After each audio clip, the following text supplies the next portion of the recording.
தமிழ் மொழி என்பது வேறு, எழுத்து என்பது வேறு. ஓ சரி, ஒரு எப்படி வச்சுக்கலாம். சரி,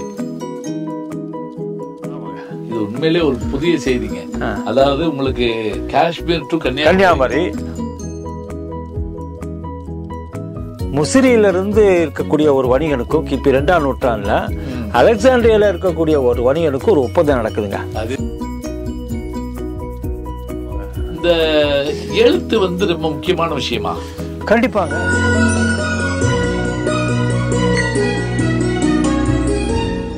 கண்டிப்பாங்க. ஒரு மனிதகுல வரலாற்றுல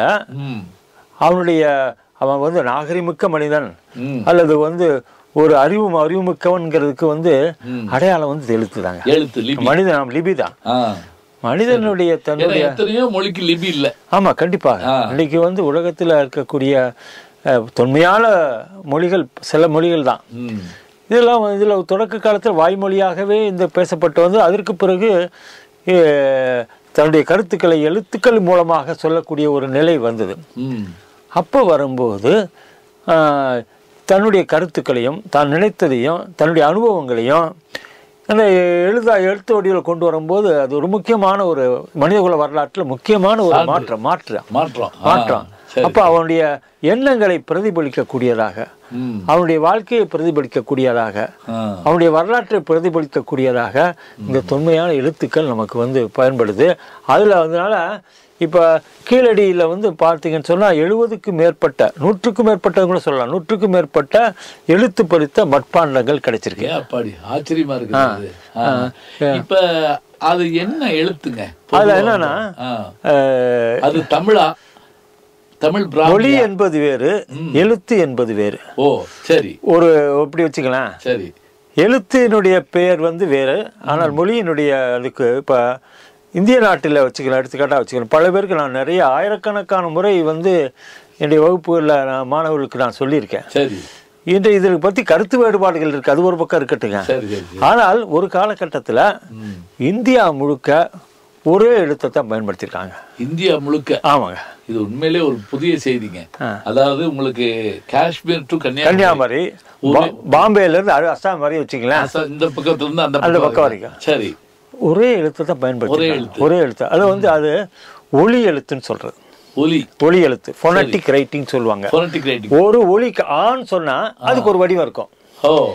ஈன்னு சொன்னா நமக்கு ஈன்னு சொன்ன உடனே என்ன நமக்கு மனசுல உடனே வந்து அந்த வடிவம் டக்குன்னு மனசுல வந்துடும்.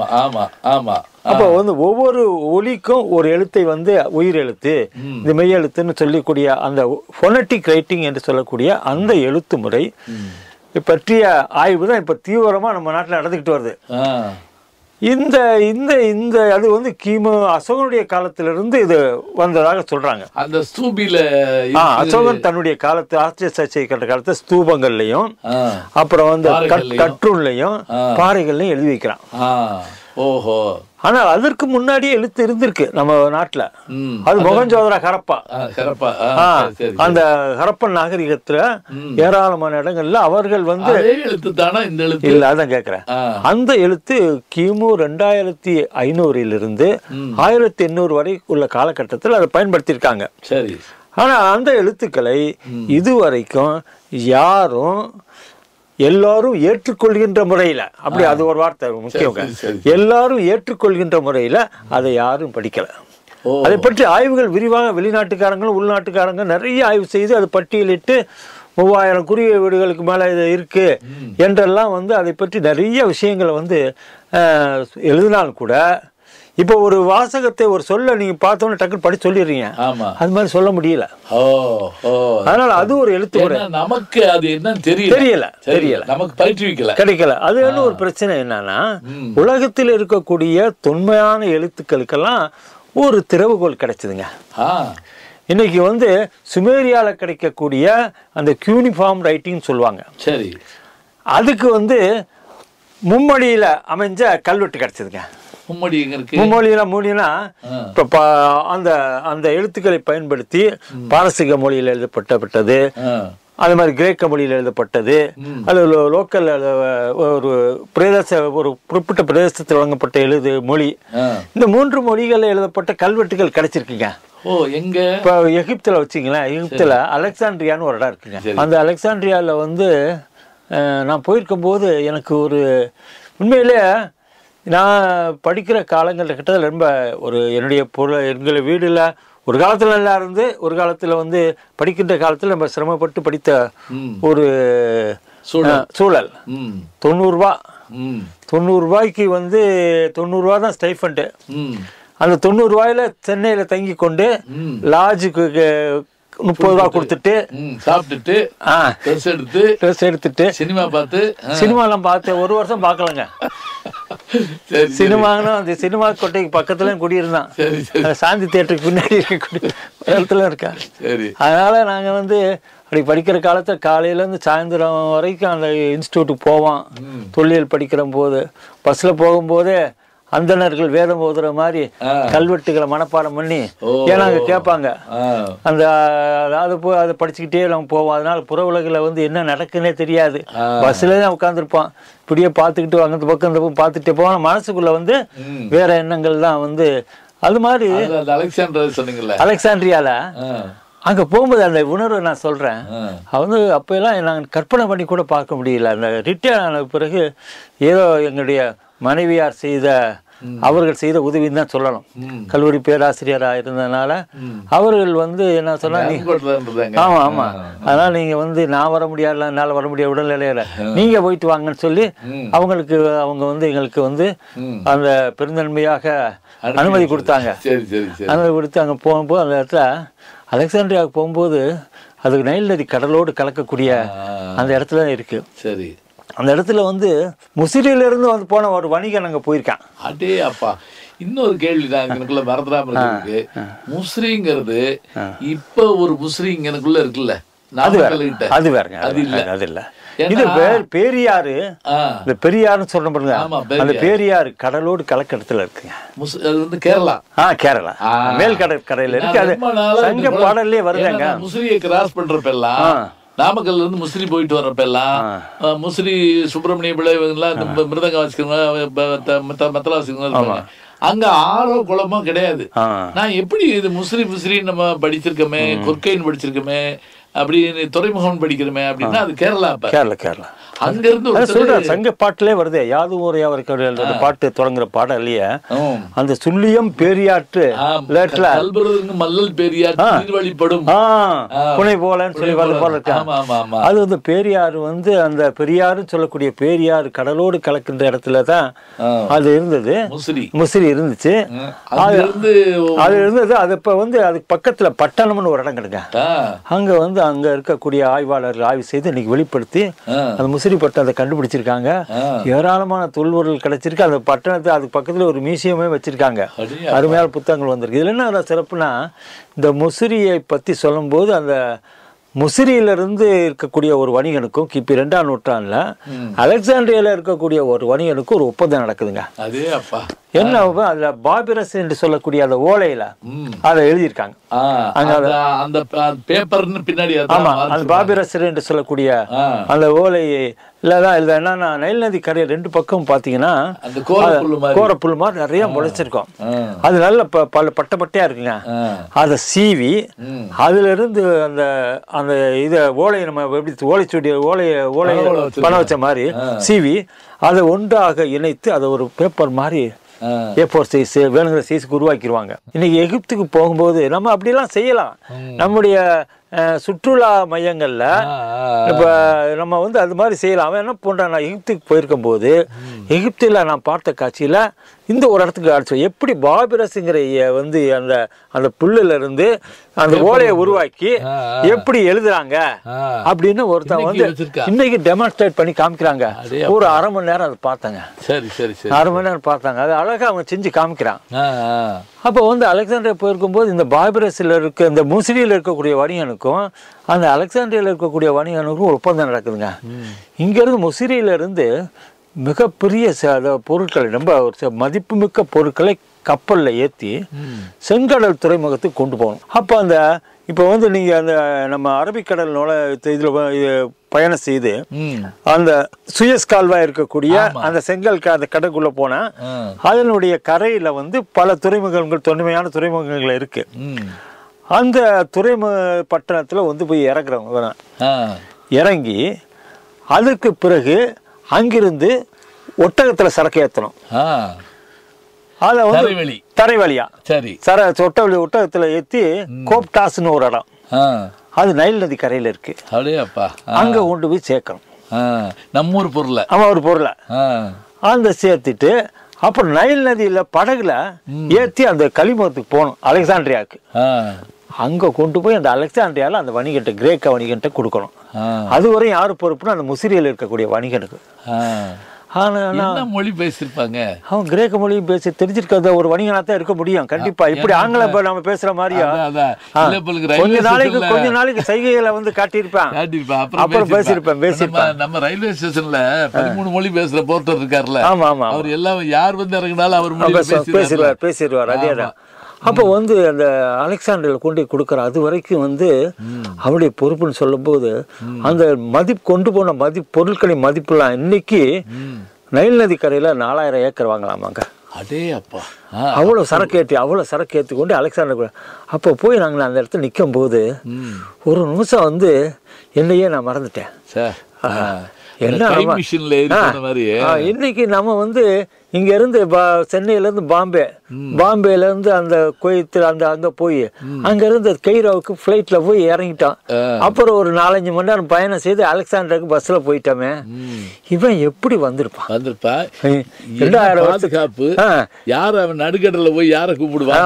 போலீஸ் கத்துவான். நடுக்கடல்ல புயல் திடீர்னு வந்துட்டு வச்சுக்க என்ன செய்ய மாதிரி போனா என்ன, சாப்பாடு என்ன, தண்ணி என்ன, எவ்வளவு கஷ்டங்கள் கிடையில. அப்ப வந்து தமிழர்களுடைய ஒரு பெரிய விகத்தக ஆற்றல் என்னன்னா இந்த கடல் பயணங்களை செய்திருக்காங்க. அதாவது ஒரு காலத்துல என்ன நினைச்சாங்கன்னா, அவர் ரோமானியர்கள் கிரேக்கர்கள் அங்கிருந்து வந்தாங்க, நம்ம ஊர் ஆட்கள் போகல அப்படின்னு கிடக்கிறது. இப்ப என்னன்னா அந்த ஓலைச்சுவடி கிடைச்சது ஒண்ணு, அந்த பாபிரஸ் கிடைச்ச அந்த ஓலையில கிடைச்சதுனால இது தெரிஞ்சுக்க முடியுது. ஏன்னா அந்த அலெக்சாண்ட்ரியை பத்தி பேசும்போது போய் இன்னைக்கு ஒரு நிமிஷம் மறந்துட்டேன். அது பக்கத்துல தான் ரொசாட்டான்னு ஒரு ஸ்டோன் ஒரு இடம் இருக்கு, ரொசாட்டான்னு. அங்க ஒரு கல்வெட்டு கிடைச்சதுங்க. அந்த கல்வெட்டு என்னன்னா 3 மொழியில் எழுதியிருக்கு. ஒண்ணு இந்த எகிப்துல பயன்படுத்தப்பட்ட ஹைரோக்ளிப்ஸ் என்று சொல்றாங்க, ஹைரோக்ளிப்ஸ் சொல்லுவாங்க. ஆமா, அந்த எழுத்துல ஒரு பகுதி இருக்கு. சரி. அடுத்தாப்புல கிரேக்க மொழியில கிரேக்க எழுத்துக்கள் அதுக்கு. சரி. அதற்கு அடுத்தாப்புல அந்த உள்ளூர்ல பயன்படுத்தப்பட்ட ஒரு மொழியில் எழுதியிருக்கு. 3 எழுத்து 3 வகையான மொழியில. சரி. ஆனால் வந்து இந்த கிரேக்க எழுத்துக்களை படிக்க தெரியும். எப்படி? அது ஏற்கனவே படிச்சுட்டாங்க கிரேக்க. அவங்க லோக்கல் ரைட்டிங் அது தெரியும். சரி. இந்த 3 இதுலயும் வந்து இப்ப எப்படி ஒரு கட்டடத்தை வந்து கட்டிட்டு அது 3 மொழியிலேயே ஒரு ஆங்கிலத்தை தமிழ் எழுதி வைக்கிற மாதிரியா, அதே மாதிரி ஒரே செய்தி தான் 3 மொழியில 3 எழுத்துல எழுதியிருக்கான். அதனால இதை வச்சு அதை படிச்சுட்டாங்க. சரி சரி சரி. அதனால இந்த ட்ரைலிங்குவல் சொல்ல 3 மொழியில கிடைச்சதுனால அதை படிச்சாங்க. அதே மாதிரி சுமேரியாவில் கிடைச்ச இதே மாதிரி வந்து எழுத்துக்கள் கிடைச்சன. நம்ம இங்க என்ன சொல்ல வந்தேன்னா, இந்தியா முழுக்க அந்த ஒரு காலத்துல அந்த எப்படி வந்து அந்த சிந்துவெளி நாகரிகத்தில் கிடைச்ச அந்த முத்திரைகள்ல எழுத்துக்களோடு ஒரு பைலுங்கலா இப்ப நம்ம இந்த சிந்துவெளி முத்திரைகள்ல சுமேரியால கிடைச்சிருக்கு, அங்கே கிடைச்சிருக்கு, பயணம் செய்து போயிருக்கான். அதனால ஒரு இரட்டை மொழியிலயோ ஒரு மும்மொழியிலோ பொறிக்கப்பட்ட ஏதாவது ஒரு கல்வெட்டு கிடைச்சிச்சுன்னா நம்ம இதை படிக்கிறதுக்கு வாய்ப்பு அருமையா இருக்கு. அதனால இந்த சிந்துவெளி எழுத்துக்களுக்கு பிறகு கிமு 1800க்கு பிறகு நமக்கு கிடைக்கக்கூடிய எழுத்து என்று சொல்லும்போது இதுவரைக்கும் அசோகன் காலத்திலேருந்து கிடைக்குது. கிமு 3ஆம் நூற்றாண்டுலேருந்து கிடைக்குது. அசோகன் காலத்தில் என்ன பண்ணியிருக்காங்க, நான் சொன்ன மாதிரி இந்தியா முழுக்க ஒரு எழுத்தை பயன்படுத்துகிறாங்க. அந்த எழுத்துக்கு பிராமின் பேர் வச்சிருக்காங்க. இல்ல பிராமிங்கிற சொல்லு என்ன வடமொழி சொல்லாது, வடமொழி சொல்லுது. அதுல என்ன, அதாவது பிராகிருதத்திலையும் சமஸ்கிருதத்திலையும் அந்த எழுத்து பேர் வழங்கியிருக்காங்க. ஆனா பிராகிருதத்துல உள்ள நூல்ல கிமு 2ஆம் நூற்றாண்டை சார்ந்த சமண சமய நூல்லையே அந்த பம்மின்னு சொல்றான் அந்த எழுத்த. பம்மி அதுல என்ன சொல்றேன் நான், அதாவது 18 வகையான எழுத்துக்களுடைய பேரை சொல்றேன். அது தமிழிங்கிற எழுத்தையும் சொல்றான். ஓஹோ, இருக்கு. ஆனா அது மொழி அடிப்படையில இட்ட பேர். அது மொழி அடிப்படையில் தமிழ் மொழிங்கிற தமிழில தமிழ் அவன் வந்து பிராகிருத மொழியில அவன் தமிழ்னு சொல்ல முடியாம தமிழின்னு சொல்லிட்டான். தமிழி. இப்போ அந்த பிராமிங்கிற எழுத்துக்கு வருவோம். இந்த பிராமி எழுத்து வந்து தெற்க இருந்து போச்சா வடக்க இருந்து வந்துச்சா அப்படிங்கிற வாதம் தான் நடந்திருக்கு. இது அசோன் காலத்துக்கு முன்னாடியே கிமு 6ஆம் நூற்றாண்டுல இருந்தே தோன்றிடுச்சு அப்படின்னு சொல்லி ஒரு கருத்தெல்லாம் இன்னைக்கு வந்து கொண்டு இருக்கிறது. அது ஒரு பக்கம் இருக்கட்டுங்க. ஆனா என்னன்னா இந்த பிராமி என்ற எழுத்தை பயன்படுத்தி வட இந்தியாவில் 3 மொழிகள் எழுதினாங்க. மூல பிராகிருதம், பாலி, சமஸ்கிருதம். இது 3 பேரும் வந்து மொழியினுடைய பெயர். சமஸ்கிருதம் என்பது மொழியினுடைய பெயர், பாலி என்பது மொழியினுடைய பெயர், பிராகிருதம் என்பது மொழியினுடைய பெயர். இந்த 3 மொழிகளுக்கும் ஒரே எழுத்து இருந்திருக்கிறது, பிராமி தான். பேசுனதுதான் மொழி வேற, எழுத்து ஒண்ணுதான். இப்போ உங்களுக்கு தெலுங்கு கன்னடம் ரெண்டுக்கு வந்து லிபி ஒண்ணுன்னு தான் சொல்றாங்களே. இடத்தால ஒரே மாதிரி இருக்கும், ஆனா வேறு வேற எழுத்துக்கள் இருக்கு. அதே நேரத்தில் தென்னிந்தியாவில் தமிழ் மொழியை சேரநாட்டுக்கு கேரள பகுதியும் இன்றைக்கு சொல்லக்கூடிய தமிழ்நாட்டு பகுதியிலையும் இதே எழுத்தை பயன்படுத்தி தமிழ் மொழி எழுதியிருக்காங்க. அப்போ வந்து ஒரு 4 கிமு 300 இருந்து கிபி 300 வரையும் இந்த 4 மொழியும் ஒரே எழுத்தை பயன்படுத்தி எழுதியிருக்காங்க. எல்லாருக்கும் மொழி வேற, எழுத்து ஒண்ணு. ஆச்சரியமான செய்தி. அப்போ வந்து காஷ்மீர்ல நீங்க பயணம் செஞ்சீங்க, ட்ரெயினிக்கிட்டு எங்க போனாலும் வந்து அட்லீஸ்ட் அந்த உங்களுக்கு இது படிக்க தெரிஞ்சா நீங்க அங்க எல்லாத்தையும் படிச்சிடலாம்ல. இந்த எழுத்து தெரிஞ்சு வச்சுங்க, அது மொழி தெரியாதுனா கூட பேரை வாசிக்கலாம். இந்த எழுத்தை கண்டுபிடிச்சது யாரு? அது ஒரு கேள்வி. ஆமா, திடீர்னு அசோகன் வந்து 3ஆம் நூற்றாண்டு ஆட்சி செய்த ஒரு அரசன். திடீர்னு நம்ம திடீர்னு எழுத்துக்கள் ஆனால் உயிரெழுத்து மெய்யெழுத்து அப்படிலாம் உருவாக்கிக்க முடியாது. இதற்கு ஒரு வளர்ச்சி இருந்திருக்கிறது. இந்த வளர்ச்சின்னு சொல்லும்போது ஒரு காரணம் என்ன சொன்னாங்க, இந்த எழுத்துக்கள் வந்து இந்த கிரேக்க பாரசீக தொடர்புனால இந்த எழுத்து இந்தியாவுக்கு வந்திருக்கணும் அந்த கருத்து ஒருத்தர் சொன்னாங்க. இல்லைங்க, இந்தியாவிலே தோன்றியது இன்னொரு கருத்து சொன்னாங்க. இல்லை, இந்தியாவிலேருந்து இது வடக்கு இருந்து தெற்க போச்சுன்னாங்க. இல்லைங்க, இது தெற்க இருந்தாங்க வடக்கு போச்சுன்னு சொல்கிறாங்க. இதுதான் நடந்துக்கிட்டு இருக்கு இன்னைக்கு. இது வந்து எனக்கு இது ஒன்று சொல்லி கொடுத்தீங்க ஒரு தடவை நம்ம பேசிக்கிட்டு இருக்கப்ப. தமிழ்நாட்டில் ஐராவத மகாவனா இல்லாட்டி யாருன்னு எனக்கு தெரியல, சதயபுதன் அப்படின்னு ஒரு வார்த்தை. சத்தியபுத்திரன் ஒரு கல்வெட்டு கிடைச்சது. கிமுவாது அது கிபி 1 நூற்றாண்டை சேர்ந்தது. ஜம்பை என்ற இடத்துல கிடைச்ச அதிகமான் கல்வெட்டு.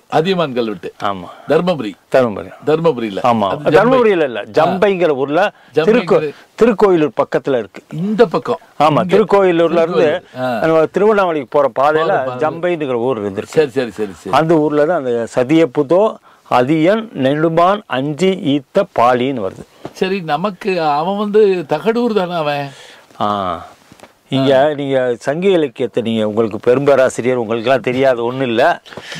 சங்க இலக்கியத்தை நீங்க படிச்சீங்கன்னா எப்பவுமே, அதாவது வரலாறு படிக்கும் போது இலக்கியத்தை படிக்கணும், கல்வெட்டு படிக்கணும், எல்லாத்தையும் படிச்சீங்கன்னா தெரியணும் கண்டிப்பாக. இவன் அதிகமான் வந்து இவன் கோபலூர் நூறின்னு வருது கல்வெட்டுல. இவன் அவன் தருமபுரியில இருந்து வந்து திருக்கோயிலூர் மேல படையெடுத்து அந்த கோவலூரை வெற்றி பெற்றான்னு ஒரு செய்தி இருக்கு. அந்த வெற்றிக்கு பிறகு அந்த ஊருக்கு பக்கத்துல ஒரு தானத்தை கொடுத்திருக்கான். அதுதான் ஜம்பை கல்வெட்டு. அப்படியா? இங்க இருந்து வந்திருக்கான். ஆமா, அங்க இருந்து இங்க வந்திருக்கான். இப்போ தெளிவா நீ கேட்ட கேள்வி கரெக்டான சரியான கேள்வி.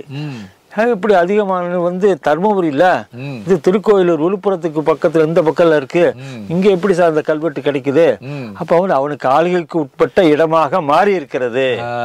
வெற்றி பெற்றதனுடைய அடையாளம் என்னன்னா, நான் தர்மபுரியில பேசிட்டு பாண்டிச்சேரிக்கு போறதுக்கு வயா திருவண்ணாமலை அப்படிதான் போவீங்க. அப்ப பாருங்க, திருக்கோயிலூர் வழியாத்தான் போயிருப்பீங்க. எனக்கு இந்த கனெக்ஷன் தெரியல சார். உண்மையிலேயே அரிதொரும் அறியாமை கண்டற்றால் அப்படின்னு காமத்துப்பால்ல சொல்றாரு திருவள்ளுவர். ஆமா, கண்டிப்பாக. நான் எவ்வளவு படிச்சேன், எவ்வளவு பேசுறேன், எல்லாம் செய்றேன். சரி, இன்னைக்கு நீங்க சொல்லிட்டு வர்ற இந்த விஷயங்களை கேட்கிற போது நான் திருப்பி முதல்ல இருந்து எல்லாத்தையுமே படிக்கணும் போல எனக்கு தோணுது. இல்லை, எல்லாருக்கும் அப்படித்தாங்க. நான் நினைப்பேன், இப்போ இன்னைக்கெல்லாம் பார்த்தீங்கன்னா நிறைய ஆர்வலர்கள் வந்துட்டாங்க. அவங்களுக்கு நான் சொல்றது, மாணவர்களுக்கு சொல்வது, நம்ம கற்க வேண்டியது இன்னும் ஆயிரக்கணக்காக இருக்கு. ஆமா, நமக்கு யாரும் வந்து எல்லாம் தெரியும், இனி அமையும் அமையும். அதாவது நம்ம இன்னும் வந்து அறியாமை உடையவர்களாக தான் இருக்கோம்.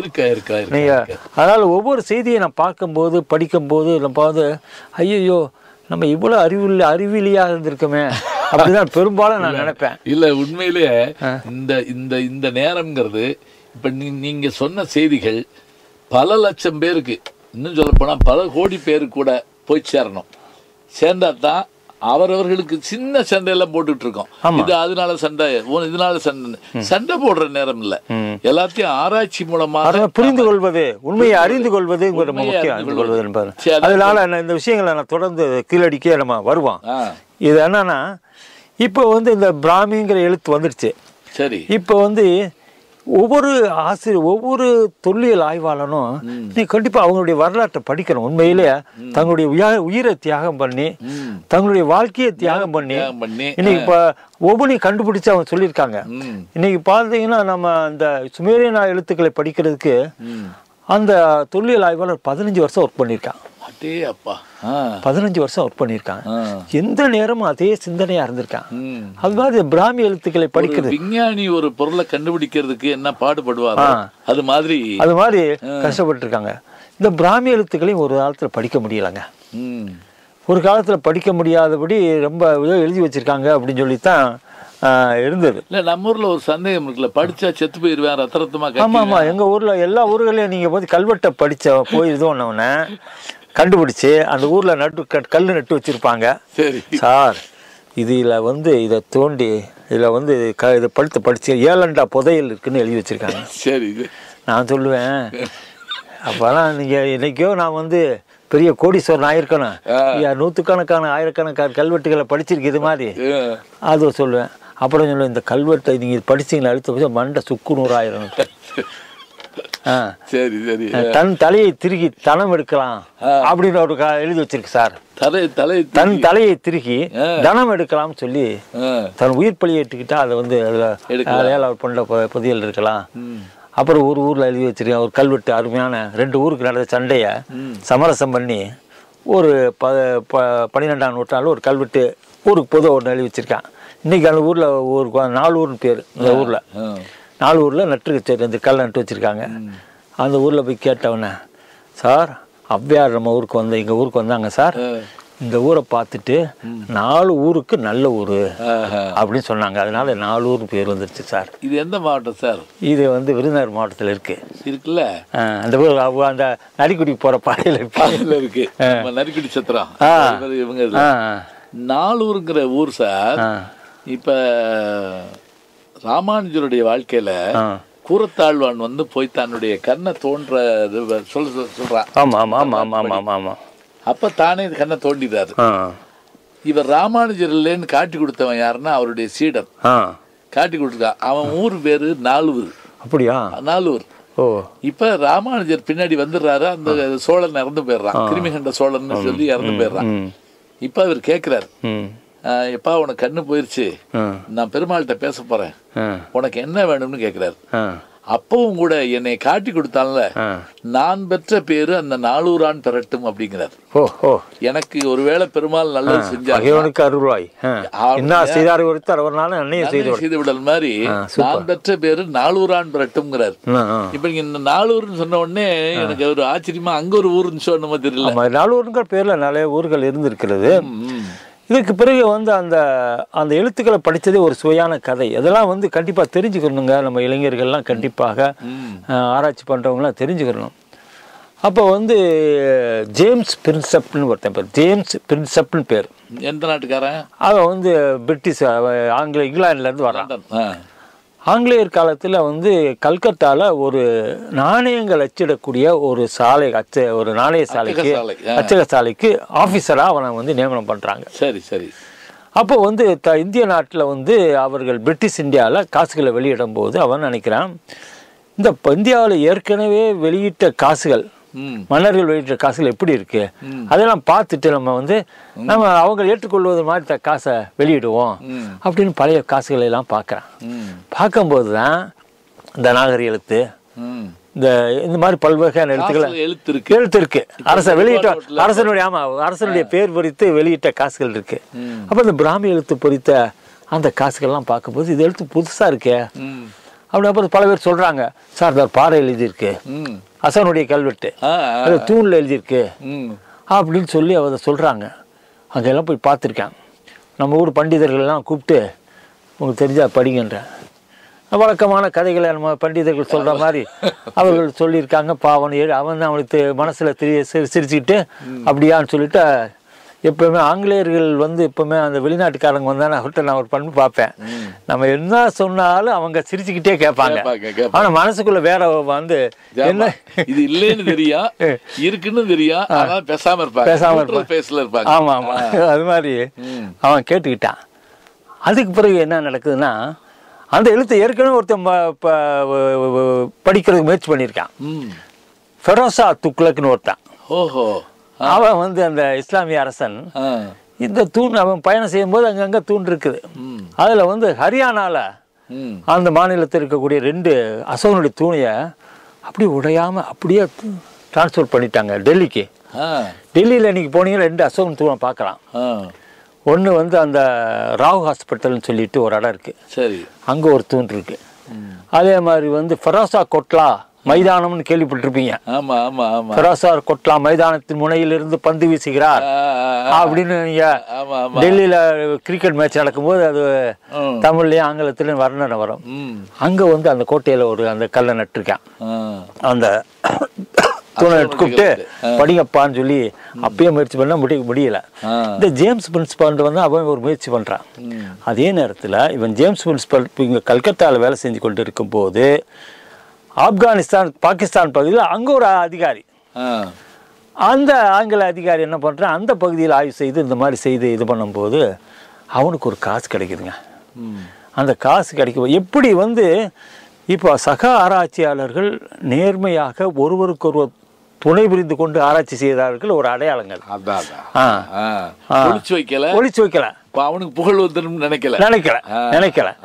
அவனுக்கு ஒரு காசு கிடைச்சது. அந்த காசு என்னன்னா இண்டோ கிரேக்க காயின்.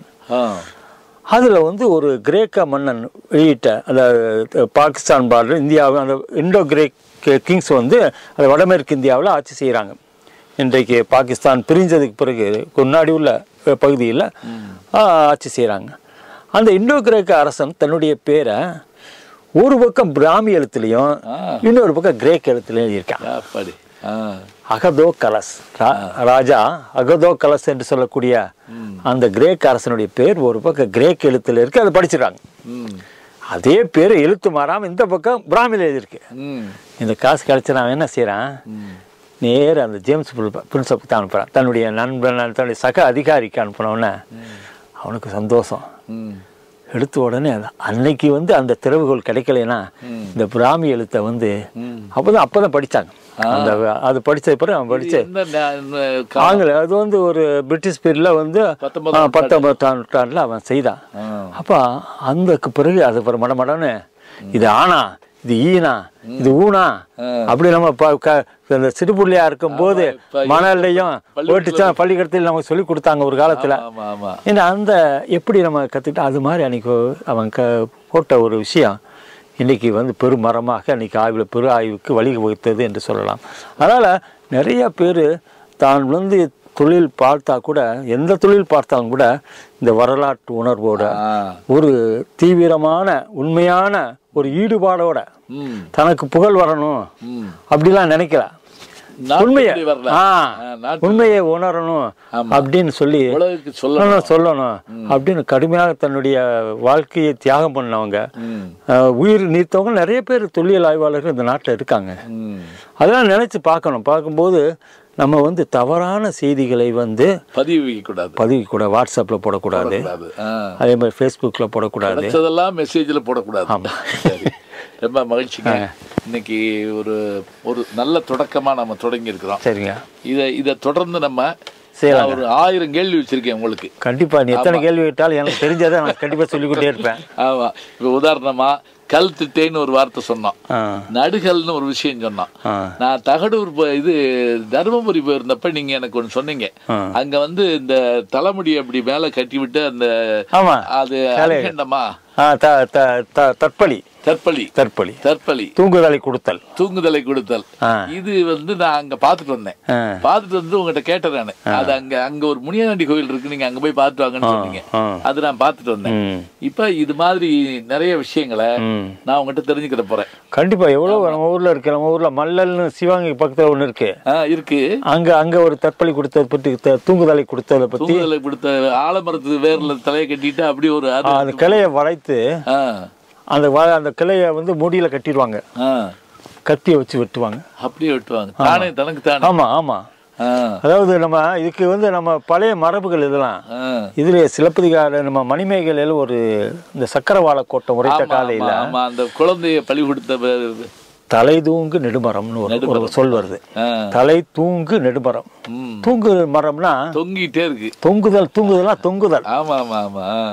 அவன் என்ன பண்ண அந்த இளன அந்த கொற்றவிக்காக அங்க இருக்கக்கூடிய நேர்த்தி கடன் வேண்டிக் கொண்டு பல்வேறு நோக்கங்களுக்காக வந்து வேண்டிக் கொண்டு அவர்கள் வந்து அந்த தன்னுடைய தலையை தானே அறிந்து கொண்டு அந்த மரத்தை தொங்க விட்டுருக்காங்க.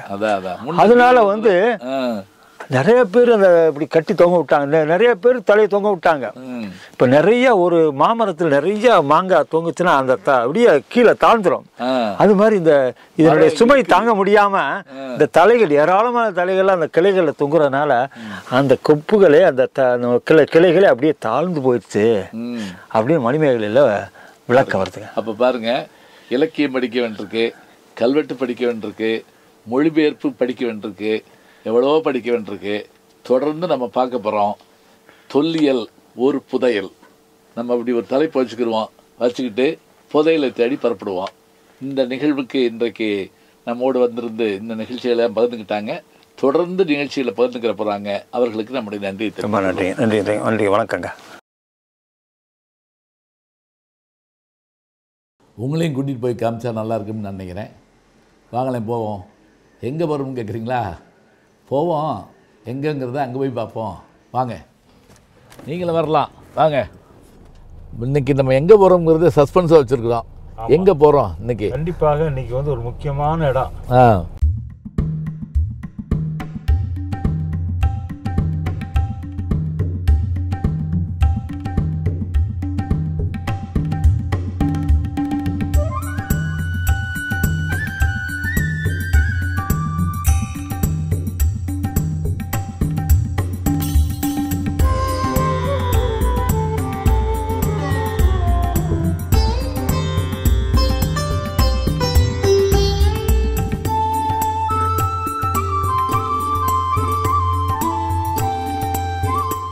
அன்பிற்கினிய யூடியூப் நேயர்களே, நீங்கள் என்னோடு இன்னும் நெருக்கமாக தொடர்ந்து வர வேண்டும் என்று சொன்னால் இன்ஸ்டாகிராம், ட்விட்டர் போன்ற பதிவுகள்லையும் என்னை நீங்கள் தொடருங்க.